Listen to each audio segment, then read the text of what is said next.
காட்டுல கிளியும் காக்காயும் உட்காந்து பேசிட்டு இருந்துதான்.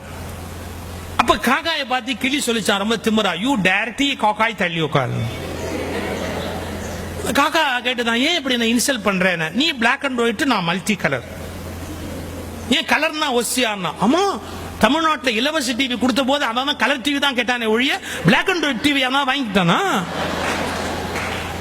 அதனால கலருக்கு தான் மரியாதை ஜாஸ்தி, பிளாக் அண்ட் ஒயிட்னா மரியாதை இல்லை அப்படின்னு காக்காயை சொன்ன. காக்கா சொல்லிச்சு, என்னமோ தெரியலப்பா, என்ன கடவுள் படைக்கும் போது கரண்ட் கட்டா போச்சோ என்னமோ, நான் கருப்பா போயிட்டேன், அது ஒரு பெரிய விஷயமா அப்படி பேசிக்கிட்டு இருக்குது காக்காயும் கிளியும். அப்ப வேட்டைக்கு வந்தான் பாருங்க, அவன் என்ன பண்ணிட்டான், நேரா வந்தவன் கபக்குன்னு கிளியை பிடிச்சிட்டான். வேட்டைக்கு வந்தவன் கிளி தான் பிடிப்பான், காக்காயை பிடிப்பேன். காக்கா பிடிக்கிறதா ஊர்லயே பிடிக்கலாமே, காட்டுல போய் என்ன பிடிக்க வேண்டியிருக்கேன். ஆக்சுவலா தமிழ்ல காக்கா பிடிக்கிறதுங்கிற வார்த்தை கேட்டிருக்கீங்களே, அது எப்படி வந்ததுன்னு தெரியுமா? காக்கை பிடித்தல், வேற ஒண்ணும் இல்ல. ஒருத்தன் கால் கை பிடித்தாவது வாழ்க்கையில முன்னுக்கு வருது. கால் கை பிடித்தல், காக்கை பிடித்தல், காக்காய் பிடித்தல்னு போச்சு. தமிழ் அது எப்படி ரூட் வந்ததுங்கிறதுக்கு.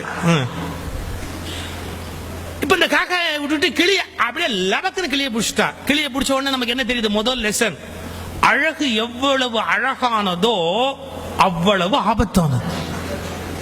எவ்வளவு அழகானதோ அவ்வளவு ஆபத்தானது இல்லையா? காக்கா மாட்டிச்சு, கிளி மாட்டிச்சு.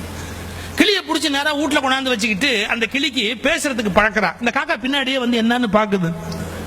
இந்த கிளிக்கு என்ன சொல்லி கொடுக்குறான்? குட் மார்னிங் சொல்லு அப்படி கத்து கொடுக்குறான். கிளிக்கு வரல. பூண்டு இருக்கு இல்லையா, கார்லிக், பூண்டை சுட்டு நாக்குல வச்சு கிளிய பேச பழக்குவானா. இந்த பூண்டை தூக்கி கிளி நாக்குல வச்சு கீச்சு மூச்சுன்னு கத்துது. அன்னைக்கு அமாவாசை காக்காய்க்கு வாசல்ல சோறு வச்சிருக்கேன். அவன் பொண்டாட்டி கா கான்னு கத்துற உடனே அந்த காக்கா சோத்தை பார்த்து கிளிய பார்த்து, சோத்தை பார்த்து கிளிய பார்த்து ஒரு வார்த்தை சொல்லிச்சு. பாத்தியாடா, அவன் பாஷையில பேசுறதுக்கு உனக்கு சூடு வைக்கிறான், என்ன என் பாஷையில கூப்பிட்டு சோறு வைக்கிறான்.